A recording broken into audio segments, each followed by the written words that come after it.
சகிப்புத்தன்மை உள்ளவர்களாய் இருக்க வேண்டும். சங்கீதம் 69 அதிகாரம் 7 வசனம், உமது நிமித்தம் நிந்தையை சகித்தேன். இதை சொல்லுகிறவர் மிகப்பெரிய அரசனாகிய தாவீது. இவருடைய வாழ்க்கையில சிறுமைப்பட்ட இடத்திலிருந்து கர்த்தர் அவரை உயர்த்துகிறதை பார்க்கிறோம்.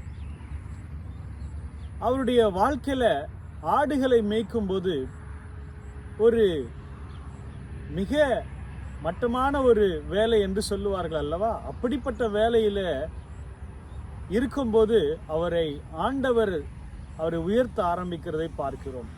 ஆண்டவரை அவரை பாட துதிக்க 150 சங்கீதங்களில் 100 சங்கீதங்களுக்கு மேலாக எழுதின ஒரு தாவீதை அவர் மிகப்பெரிய அரசனாக கர்த்தர் அவரை உயர்த்தினார். அந்த ஒரு தாவீது நிமித்தம் மொத்த இஸ்ரவேல் தேசத்திற்கே ஒரு ரட்சிப்பை கர்த்தர் கட்டளையிட்டார். அதே போல நிறைய யுத்தங்கள்ல அவர் மிகப்பெரிய வெற்றிகளை 90% மேலாக வெற்றிகளை குவித்த ஒரு பெரிய ராஜாவாக இருக்கிறார். அவர்தான் பாருங்க, தாவீதின் குமாரன் எனப்பட்டார்.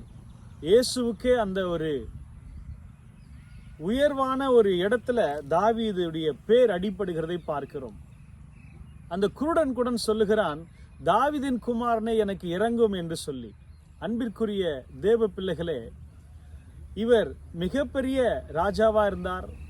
ஆண்டவர் சொன்னார், இவரை குறித்து சர்டிபிகேட் கொடுக்கும்போது தாவீது என் இருதயத்துக்கு ஏற்றவன் என்று சொல்லி சர்டிபிகேட் கொடுக்கிறதை பார்க்கிறோம். இவ்வளவு பெரிய நன்மைகள், உயர்வுகள், ஆசீர்வாதங்கள் அவருக்கு கிடைத்த போதிலும் கூட, அன்பானவர்களே, இந்த தாவீது சொன்ன இந்த வார்த்தை தான், உமது நிமித்தம் நிந்தையை சகித்தேன். ஆம் பிரியமானவர்களே, ஒரு மனிதனுக்கு புகழ்ச்சிகளே, நன்மைகளே, நல்ல காரியங்கள் மட்டும்தான் நடக்க வேண்டும் என்பது கிறிஸ்துவ வாழ்க்கை அல்ல. இன்னொரு பக்கம் வேதனையின் வழியாக, பாடுகளின் வழியாக கடந்து செல்வதும் ஒரு வகை வரலாறு தான்.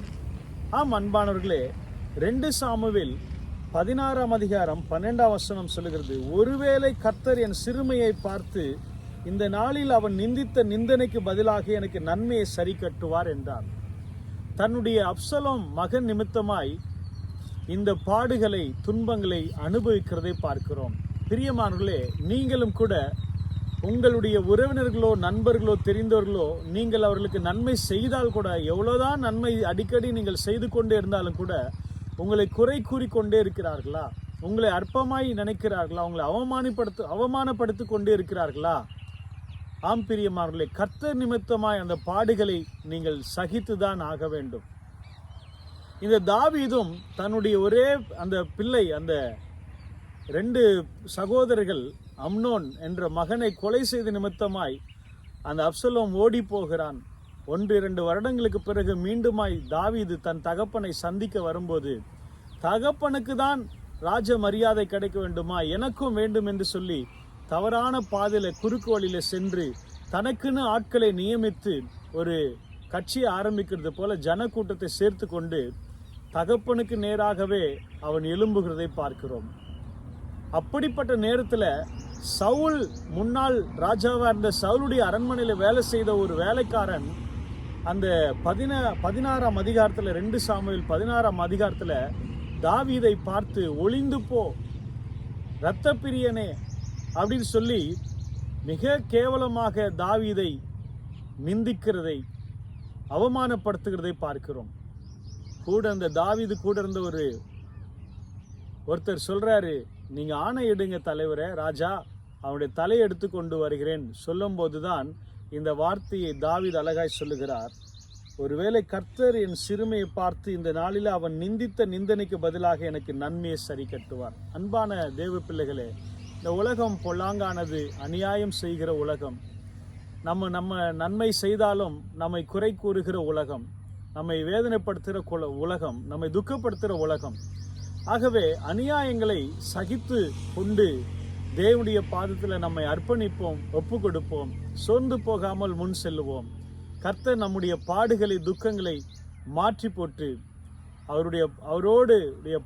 அவரோடு கூட நாம் பாடுகளை சகித்தோமானால் அவரோடு கூட ஆளுகையும் செய்வோம் என்று வேதம் சொல்லுகிறது போல கர்த்தர் நமக்கு நன்மையான காரியங்களை ஒரு நாட்களில் இது நிமித்தமாய் செய்வார் என்பதில் சந்தேகமில்லை. கர்த்தர் உங்களை ஆசீர்வதிப்பாராக. நல்ல தகப்பனே, இந்த சத்தியத்தை கேட்ட ஒவ்வொரு ஜனங்களையும் ஆசீர்வதியும்.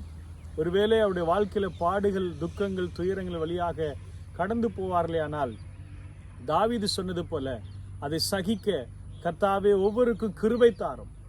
ஆண்டவரே, எப்படி என்ன சொல்லலாம், எப்படி என்ன கேட்கலாம், பேசலாம் என்று சொல்லி நாங்கள் ஆவேசப்படாதபடி, கோபப்பட்டு போகாதபடி நாங்கள் அதுக்கு சகித்து கொள்ள, உமக்கு சமூகத்தில் காத்திருக்க, அடங்கியிருக்க எங்களுக்கு கிருபை தாரும். ஏற்ற காலத்தில் உயர்த்தும், ஆசீர்வதி.